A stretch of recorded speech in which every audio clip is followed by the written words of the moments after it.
In today's video, I'm going to give you 4 simple tweaks that you can make in your Shopify store to get more add to carts. That's coming up.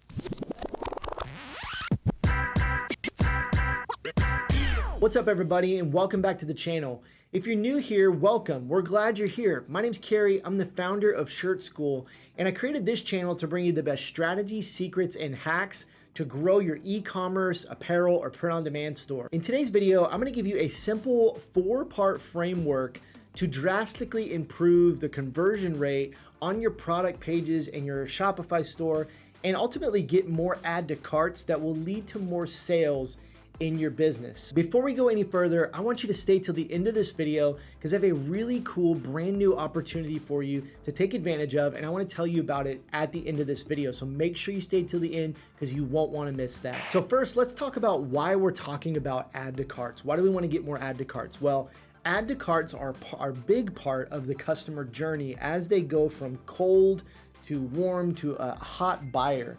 So your customers are likely finding out about you maybe on Facebook ads, or they're finding out from a social media post, or it could be from an influencer, but they are cold. They don't know anything about your business. They don't trust your business, and they click on that. And usually we instantly want them to buy something. And as you may or may not know, the average conversion rate on a Shopify store, and conversion rate is what percentage of people that land on your website are making a purchase. The average conversion rate on a Shopify store is like 1% to 2%. If you're at 2%, you're probably doing pretty well. And one of the reasons that is so low is because most stores do not have an optimized store, a branded store, and a store that is really set up to get conversions. A lot of times we're using the free themes, we're not customizing them very well, we're not writing engaging product descriptions, and a number of other things. So today, I'm gonna help you get those product pages optimized. I'm gonna help you get your store optimized and get people wanting to click that add to cart button, wanting to complete their purchase, and hopefully I can help you improve that conversion rate pretty drastically by just doing these couple small tweaks. All right, this framework I'm gonna take you through is my own framework that I've developed, and it's called the Add to Cart Blueprint, and it is made up of the 4 Ps of a perfect product page. The 4 Ps of a perfect product page. Why are we talking about the product page? We're talking about the product page because if you are marketing your business, whether you're running ads, whether you're doing social media, you're doing email, no matter where you are sending your traffic from, you should always be sending them to the product page, not to the front of your store, not to the collection page. Always send them to the product page. So we want that page to be optimized and the best that it can be to get people converting more add to carts and more sales. So these are the 4 Ps of a perfect product page. It's a lot of Ps, but let's jump in. The first P is your product description. You need to have a great product description to increase conversions on your product page. Now, if you're using print on demand, the print on demand provider is gonna pop out a stock product description. I'm gonna tell you right now, huge tip, do not use any part of that product description. It is generic, it doesn't communicate the right things to get sales, so you need to rewrite that product description. And there are really, when it comes to e-commerce, I believe there are 2 different ways you can write your product description.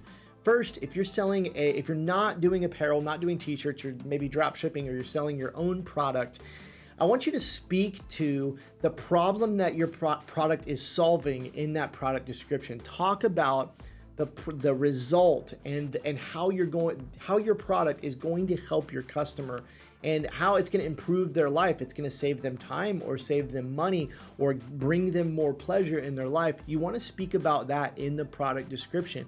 Don't make it too long. I usually recommend maybe 1 to 2 sentences or a short paragraph.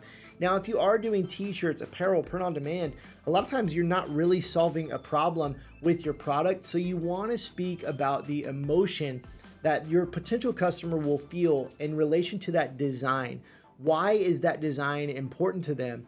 Why is it funny? What memories does it bring back? You want to speak to that emotion. Another quick tip in your product description is you do want to communicate some of the details like how long shipping is going to be, how much shipping costs, some of those different things you might want to communicate in the product description. I usually do that with bullet points And the last tip would be to make sure that you turn any feature or any specification that you can turn into a benefit. You always want to do that. You don't want to speak in jargon or just technical specs. You want to tell people how this product will improve their life. Instead of talking about the cotton polyester blend in a t-shirt, you want to talk about how soft and comfortable that t-shirt is going to be, how it's going to feel like a cloud sitting on their body. You want to communicate those kind of things in your product description. P number 2 is your product photos. Your product photos are so important because the photos, the mock-ups, the pictures that are on your product page, those are going to be the first things that people look at. And there's a couple things you want to make sure that you have in those product photos. Number 1, you want to make sure that they're close up and that people can see the product. Whether you're selling your own physical products or you're doing apparel, you want that design or that product to be right up close. It's to where they can see it very clearly. Number 2, you want to have a few just generic products, product photos, and then you want to have a few photos either of people wearing your apparel, or if you're selling other e-commerce products, you want to have a couple pictures or videos of people using the product so that people can see how it's being used or how you should use it. And if you're doing apparel, t-shirts, you want to show a few pictures of people wearing your items so that people can see what those items actually look like on a person. Another quick tip about your product photos is to make sure they're cropped and formatted all the same way. I would recommend going with square photos. I see a lot of websites where you've got really tall photos and then really wide photos and you're trying to put them all on the same product page. Make sure your photos are all formatted the same. P number 3 is your pricing. Your pricing's gotta be right to make sales. Now, the biggest tip I can give you on your pricing is to go research your competitors. You don't ever want to be the cheapest. You don't ever want to be necessarily the most expensive. I would try to price your product at the top of that range. You look at a couple of your competitors. If you don't have many competitors, look at similar niches, similar business types, and look at their pricing. And you want to price your product competitively. But another huge tip is there are many things that you can do to justify your pricing. If you want to have a higher pricing, I want you to ask this question: how can you offer more value than your competitors? That might be through bundling products or offering a digital product in combination with your physical product, but you need to justify your pricing by adding more value.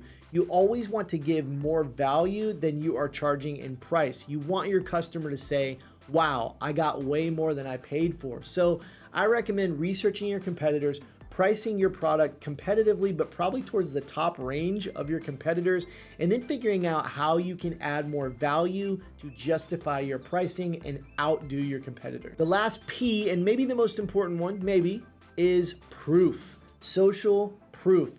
You must have social proof on your product pages for people to purchase. There are so many stats out there that really show you how important reviews and social proof are on your website. One of the stats from BuySafe says that 81% of shoppers feel concerned or feel unsafe when they're shopping on a website that they're not familiar with. So 81% of people landing on your website don't feel safe. And one of the ways that you can make them feel safer is by showing reviews, showing that people are wearing your t-shirts or buying your products or using your products or giving it 5 stars and saying this is a great product. That brings so much credibility to your brand, and so you must have reviews. And here at Shirt School, we teach numerous strategies on how to get reviews even if you don't have sales. Yes, you can actually get a ton of great reviews in many different ways, even if you don't have sales yet on your store. And so reviews and social proof are a must have, even if you're a beginner and you might be saying, I don't have sales, I don't have reviews, I don't have people to give me reviews. There are strategies, and we teach a lot of those strategies in our programs to get reviews even if you don't have sales. And I just believe this is a must-have, and this will greatly improve your conversion and your sales having that social proof. Just to recap, these are the 4 things and the 4 main areas that you want to pay attention to and upgrade on your product page to increase conversion, sales, and get more add to carts. Number 1 is your product description. Number 2 is your photos. Number 3 is your pricing. And number 4 is the proof, the social proof. And those are the 4 P's of a perfect product page. And that makes up a framework that I'm calling the Add to Cart Blueprint. The Add to Cart Blueprint is actually a new program that we just released to help you get more add to carts. And it goes in depth on each of those 4 P's. So inside the Add to Cart Blueprint, there are workshops that run about 30 minutes to 60 minutes on each of these P's. So you're talking about 2 to 4 hours of training on how to write a great product description, how to get amazing photos and mock-ups, how to price your products competitively and also increase your value, and some strategies and tactics to do that. And then lastly, a bunch of strategies on how to get great high quality reviews on your store that will increase your conversions and your add to carts. This is called the Add to Cart Blueprint. And I want to let you know that the Add to Cart Blueprint is available right now. You can go check it out if you want to learn more and go a little bit deeper than we talked about, actually a lot deeper than we were able to talk about today. And the best part about it is the Add to Cart Blueprint program is only $37. I've made this super affordable. So listen, if you're an e-commerce seller and you have a Shopify store open, I promise you, you will get incredible value out of the Add to Cart Blueprint program. All that you have to do to sign up, again, for only $37, head over to carrieegler.com/ATC and you can grab the Add to Cart Blueprint right now. And it's just released, it's brand new, so you can be one of the first to get your hands on this training. And it also comes with a ton of really great bonuses. So go over there, carrieegler.com/ATC, check out everything we have to offer, get signed up for the Add to Cart Blueprint. We'll see you next week.